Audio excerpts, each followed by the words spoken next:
upo. Higa ka muna, Kara. Hi, Dennis. Hindi. Tatawagin ko muna yung doktor mo. Na-check na nila ako. Kamusta pakiramdam mo? Okay na okay naman. Pero hindi ka raw umuwi? Nag-alala ko eh. Hanggang ngayon? Ano ka ba? Wala naman ako sakit. Sino hindi mag-aalala eh? Nag-uusap lang tayo tapos sabi mo hindi mo ko iiwan tapos bigla nagdugo yung ilong mo tapos bigla ka nahimatay sa harap ko. Siyempre, unang iisipin ko may sakit ka. Dennis, stress lang ako tsaka puyat tapos dumagdag pa daw yung init ng panahon. Pero wala talaga akong sakit.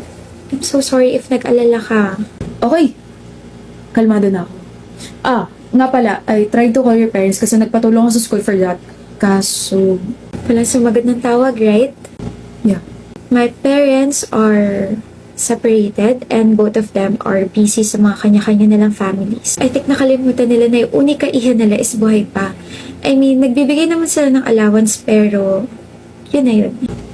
Kaya naman I have so much love to give. Gusto mo ba? Pwede ba? Pwede na ba? Kung nasa stress ka, ask for my help. If hindi ka makatulog sa gabi, call me. If you wanna talk to someone, nandito ako. And I'm so sorry for being harsh. I'm glad you're now opening yourself to me. Thank you, Dennis. Hindi.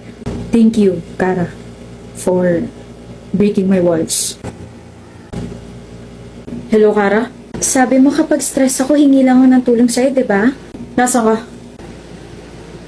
Ang bilis mo naman. Hinahawakan ko lang yung kamay mo kasi stress ka. Baka kasi lobat ka pa rin eh. Di ba sabi mo na lobat first sight ka sa akin?